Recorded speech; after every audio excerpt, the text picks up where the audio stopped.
State Navigate is a new political data analytics website which is chosen to debut in South Carolina. I sat down with its president, Chaz Nuttycombe, to discuss why they chose the Palmetto State, as well as the site's features, some of which are controversial. Here's my discussion with Nuttycombe.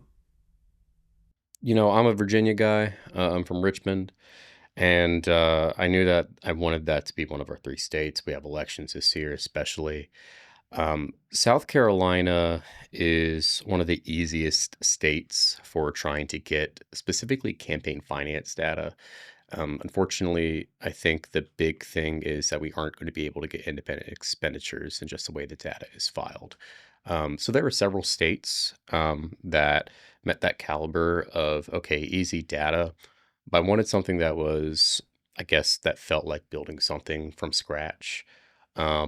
I also wanted to be something that was, uh, a one-party dominated state, especially a conservative state, because I think, when I was thinking about this in January, we would be doing okay, Virginia and New Jersey, at least, because those Democratic states should be looking at two Republican states. And I wanted a state that didn't have pretty much any more than one legislator that has followed our work. That legislator here is Senator Matt Lieber. Because, just having one legislator, having that foot in the door is easy to just network, on trips like these.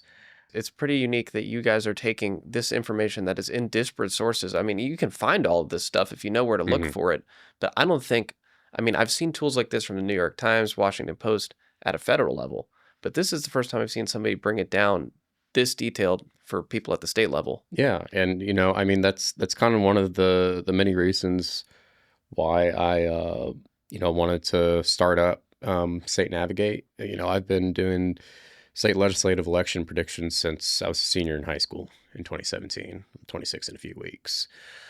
And I mean it's the same thing with not just South Carolina, but just any other state legislature. You have to pretty much dig for the data, and it's been a pain to do that. So I knew eventually I wanted, after graduating from Virginia Tech, I wanted to start up something that was going to have all of this data aggregation, curation, and whatnot in one simple, easy access place, a catch-all for anything and everything state legislatures in each state. Um, and it's been coming well so far. We should have South Carolina finished in full by the end of the month. Right now, we have most of our features up, or most of our features in a pretty good position. So, like, by the end of this week, we should have campaign finance in full done. There's a few final touches, and hopefully by next week we should have like the roll call database and the ideology calculation stuff finished out. And then after that, it's going to be like bill tracking, lists of committees and who's on those committees, um, legislative profiles, that sort of thing. Now, you mentioned obviously all this stuff is really important for transparency, but what I think is going to make you both friends and enemies is that ranking of how far to the left or how far to the right these various politicians are voting. hmm Obviously, you're not a partisan actor, but when it comes to primary season, that's something that I think is going to be used as a weapon, and I think it's something that people are going to be tracking.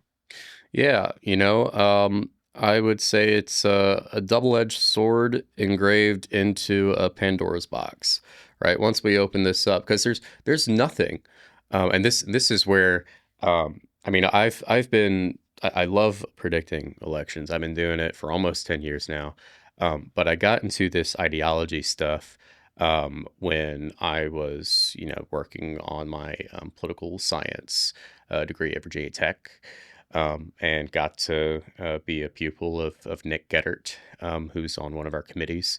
And, I got to write actually my pretty much senior thesis for an independent study on the Freedom Caucus, but it wasn't the Freedom Caucus here.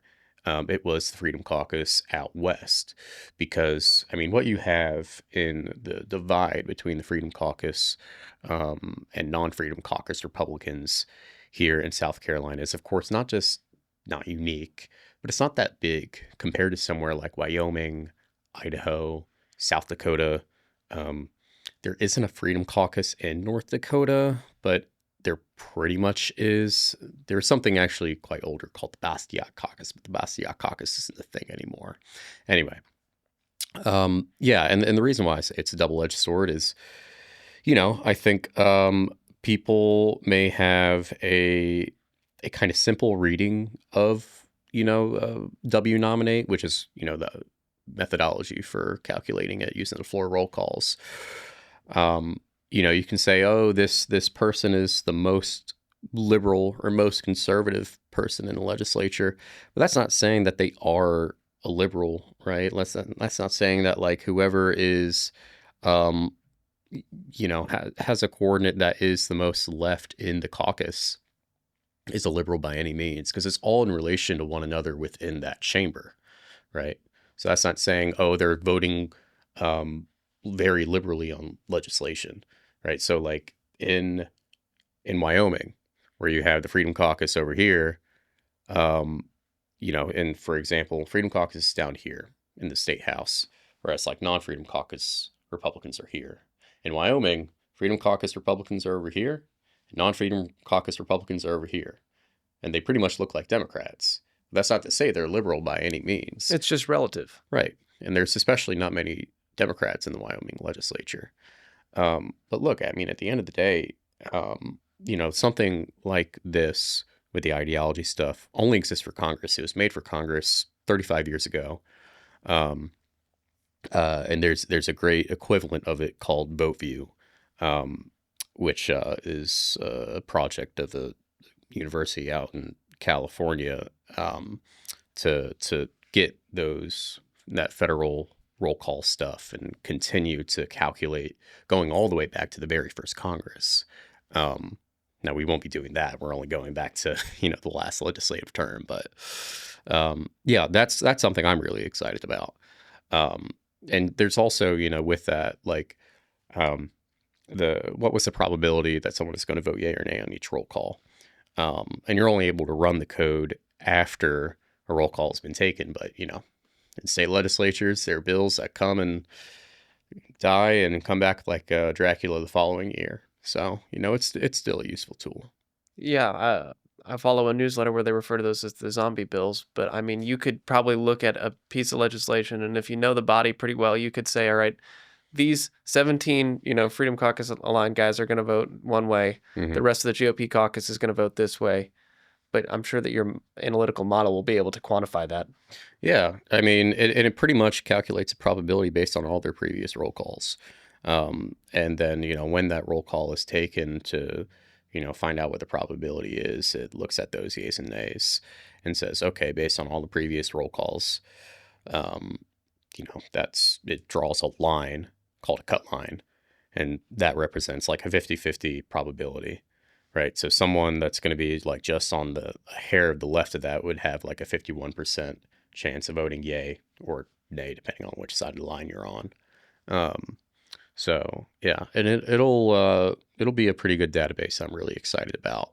I think it's going to be mostly useful for, I mean, yeah, like primaries or lobbyists, um, and then nerds like myself, which Right. is why I wanted to build it, because it's just really cool. And it's when I was running it for that independent study at Tech, I mean, it was really cool to just I ran it for each state, and I focus on the Western ones because that's where you had like two parties pretty much within one party.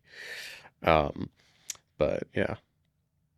Well, I'm really excited to have access to all these new tools. I'm really happy that you've chosen South Carolina as your Republican state to balance things out. I think that it's going to be useful to people in my profession, but as you also say, lobbyists are just citizens who want to know what is actually going on under the dome. So I'll be, as I'm doing research for stories in coming months, definitely visiting your website out. So thank you for giving us some of your time. Yeah, no problem. Thanks for having me.